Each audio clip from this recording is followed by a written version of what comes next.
We are back today, ready to tackle a couple of more things on our Project ZJ Jeep Grand Cherokee. It snowed recently here, and that's always good fun. Good for your fingers. So, recap on what's been going on here. She got a new battery. The battery that came with this thing was complete junk, so $149 Walmart remedy there, no problem. Did have a brake line issue. I've been in here taking a few things apart because it is this front passenger side wheel that the brake line is busted. Right, if you can see, maybe you can see where it's wet. Maybe. See that line? Ooh, I'm shadowing it out. Right there. Behind the computer, which I had to pop out and take these connections off. And so I'm going to get into that and try to do a brake line repair today. And the other thing is that when I fire up the Jeep, there has no oil pressure showing. Now, I already ordered an oil cap because that one's just the bottom of it in there and I just want to have a whole one. And the oil pressure sensor, which I've been watching videos as to where it's located. And so, let's see if we can't dive into where she's supposed to be.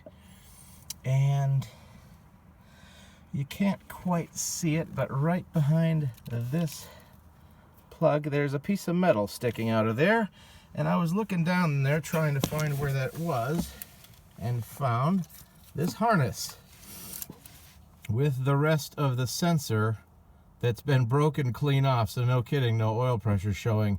This thing is just dangling here, and it looks like somebody tried to electrical tape that on.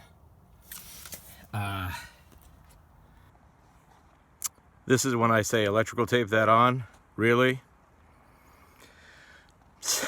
I've done some shady repairs, but come on. That's pretty sad. Hopefully it'll be an easy one to fix, though. Another quick tip, anytime that you have come into ownership on a vehicle that you have no idea what the history is. Number one, do an oil change. Number two, you're going to find treasure in it. And pay attention to what fluids you find in it, because it gives you a key to the things you're going to have to watch out for. So, boy, am I lucky. We've got everything from coolant, power steering fluid, motor oil, transmission fluid, and brake fluid. So that tells us that this beauty here pretty much bleeds every fluid that it has, and everything needs to be kept an eye on. Doesn't mean she's total junk. It just means she likes to leave her mark. The other kicker is if it comes with a wooden dowel, it means that your pistons that hold the door open are broken. But you don't need them because you've got a wooden dowel that's set to hold this door up. So, yahoo! Finding cool things every which way we turn. Down here draining the oil, and yeah, looks pretty dark. No idea when the last oil change was done on her. So again, one of the first things you do when you get a vehicle that you don't know the history of, do an oil change and a filter too. So just wrapping up the oil change here.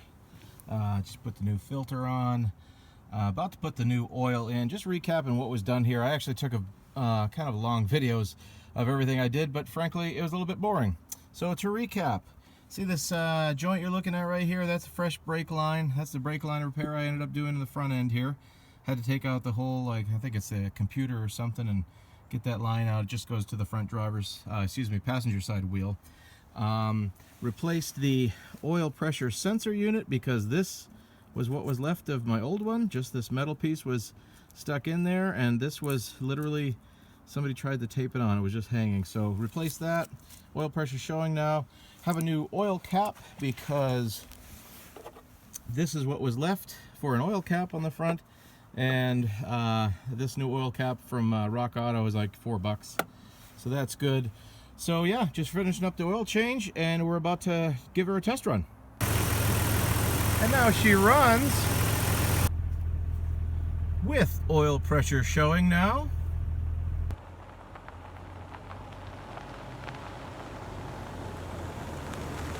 She drives.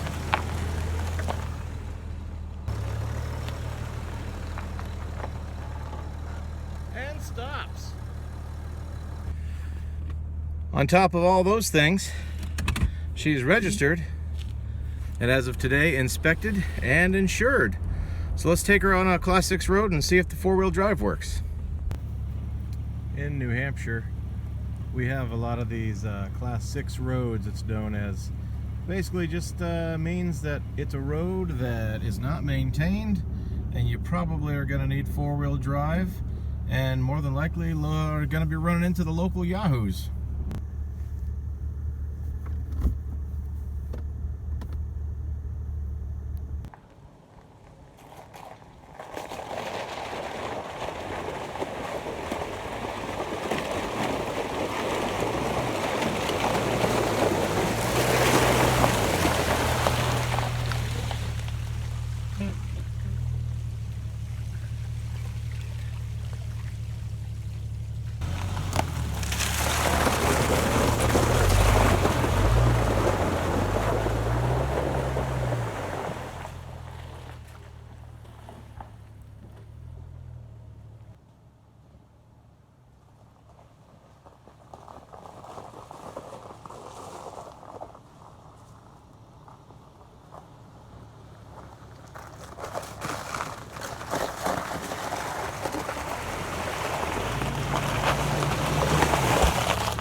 That is going to do it for today, everybody. The Jeep's four-wheel drive system is working good. Getting the tires dirty, that's always a good time. She seems to be doing all right. I'm going to keep driving her now that she's registered, inspected, and insured. I just want to encourage everybody to get out there, get your hands dirty, have a good time outdoors. And if you can't, come along with me. I'm going to keep on doing all kinds of fun outdoor stuff. And thank you again for the subscriptions. Please like and subscribe, and I'll see you soon.